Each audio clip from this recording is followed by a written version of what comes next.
सभी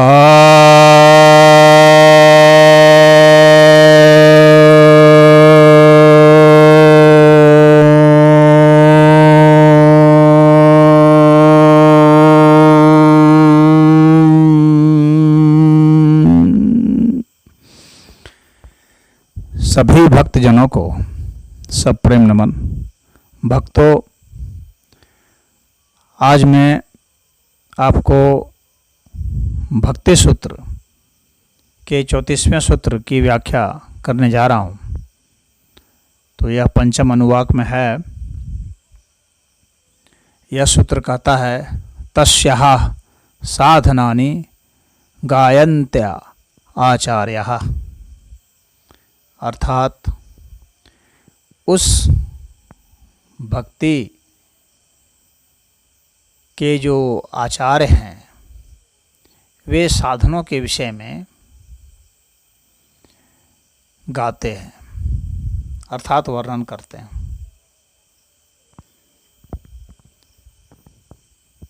तो जो भक्ति के आचार्य हैं, जैसे कि तुकाराम हैं, जैसे माधवाचार्य हुए, जैसे सुखदेव हुए, नारद हुए, देवल हुए, असीत हुए, शंकराचार्य हुए, कबीर हुए, मीरा हुई, सूर हुए, तुलसी हुए, नाना प्रकार के संप्रदायों में नाना प्रकार के संत हुए हैं। कोई शैव, कोई वैष्णव, कोई शाक्त रामकृष्ण परमहंस हुए, चैतन्य महाप्रभु हुए, रामानंद हुए। तो आदिकाल से लेकर के मध्यकाल से लेकर के अभी तक बहुत सारे भक्त हुए हैं। तो ऐसे जो भक्त हैं वे इस भक्ति के उपायों की चर्चा करते हैं और यही जो हैं वास्तव में आचार्य कहे गए हैं। तो ये जो आचार्य हैं इन्हें ईश्वर का साक्षात बोध है, यानी इस परम तत्व का, भक्ति तत्व का बोध है और इसलिए वे वास्तविक और सीधा मार्ग और जो मार्ग जिस व्यक्ति के लिए जैसा अनुकूल होता है वैसा ही मार्ग वह बताते हैं, वैसी ही साधना उन्हें बताते हैं। यह नहीं कि सभी को एक जैसा ही, एक ही मंत्र सबको पकड़ा दिया, क्योंकि हर व्यक्ति का स्वभाव अलग होता है। कोई भगवान को बाल भाव से भजता है, कोई सखा भाव से, कोई दास भाव से, कोई दीन भाव से, कोई शत्रु भाव से भी भजता है, कोई मातृभाव से, कोई पितृभाव से, कोई भ्रातृभाव से। तो अलग अलग लोग अलग अलग भाव से भजते हैं। तो जो वास्तविक आचार्य होते हैं, यहाँ वास्तविक आचार्य में क्यों कह रहा हूँ, ऐसा इसलिए कि कुछ लोग आचार्य नहीं होते हैं परंतु आचार्य का पाखंड करते हैं। उन्हें ईश्वर का कोई आदेश नहीं होता है उपदेश के लिए, उन्हें ईश्वर का कोई साक्षात्कार नहीं होता है। जिन्हें ईश्वर का साक्षात्कार नहीं है उन्हें उपदेश देने का अधिकार नहीं है, और यदि वे देते हैं तो वे संतुष्ट नहीं कर सकते, न वे सही मार्ग बता सकते हैं, वे फंस जाएंगे। तात्विक विवेचना नहीं कर पाएंगे। साधना कैसी होनी चाहिए, क्या परहेज होना चाहिए, कब करनी चाहिए, कैसे करनी चाहिए, कौन सा मंत्र किसके लिए सही है, कैसे मंत्र जपा जाएगा, कब जपा जाएगा, कितना जपा जाएगा, किस विधि से जपा जाएगा, उन्हें यथार्थ बोध नहीं होता है।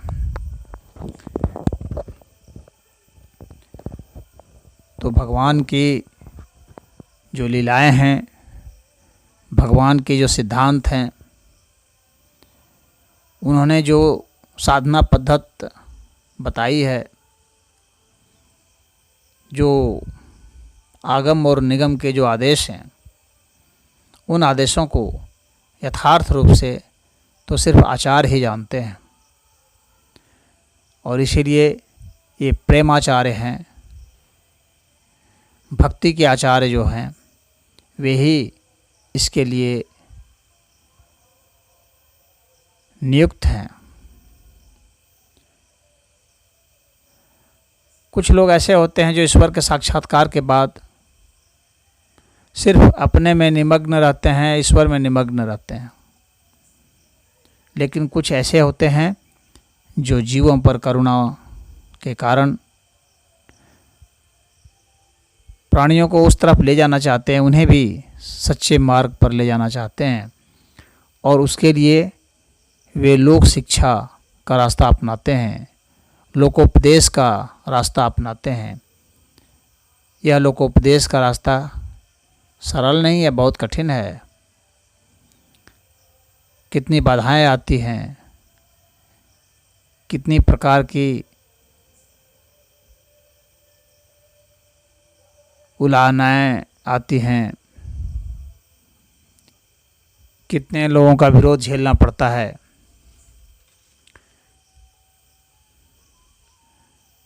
तो इसलिए वही ऐसा बता सकता है जिसे यथार्थ अंतर्दृष्टि हो।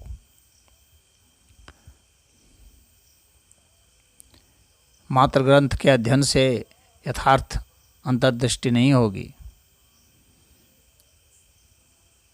और व्यक्ति स्वयं ही भटका रहेगा। वह क्या भला उपदेश देगा? वह स्वयं ही अपने आचरण में उन चीज़ों को नहीं ढाल पाएगा जिसका कि वह उपदेश करता रहेगा। यानी स्वयं अपने क्रोध पर नियंत्रण नहीं है, स्वयं अपने लोभ पर, मोह पर, द्रोह पर नियंत्रण नहीं है, स्वयं अपने अहंकार पर नियंत्रण नहीं है, स्वयं अपनी सांसों पर नियंत्रण नहीं है, अपनी वाणी पर नियंत्रण नहीं है, अपनी दृष्टि पर नियंत्रण नहीं है, तो फिर वह जो भी उपदेश देगा वह एक वचन मात्र होगा, उसमें शक्ति नहीं होगी। शक्ति तो भाव से और तप, त्याग, तपस्या से और आचरण से, क्योंकि योगी को, भक्त को करके दिखाना पड़ता है, और एक समय नहीं, जीवन भर उसे करना पड़ता है। एक उदाहरण, एक आदर्श प्रस्तुत करना पड़ता है। यदि ऐसा नहीं है तो बहुत सारे गुरु घंटाल होते हैं जो अपने शिष्यों को जो शिष्य बना लेते हैं और उन्हें बहकाते हैं, तमाम तरह के पाखंड करते हैं। उनके शिष्य भी भ्रमित रहते हैं, छोटे छोटे विषयों पर भी वे कंफ्यूज हो जाते हैं। जबकि यथार्थ गुरु का जो शिष्य होता है उसे हर विषय का स्पष्ट बोध हो जाता है।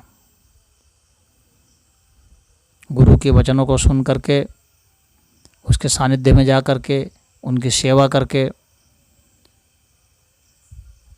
उनका आशीर्वाद लेकर के, उनकी कृपा प्राप्त करके वे सन्मार्ग की ओर चलते हैं और यथार्थतः तत्वबोध को, परमात्म बोध को प्राप्त होते हैं। अनन्य प्रेम को, अनन्य भक्ति को प्राप्त होते हैं, मुक्ति निर्वाण को प्राप्त होते हैं, ईश्वर लाभ होता है उन्हें। यही यहाँ पर नारद जी बताना चाह रहे हैं।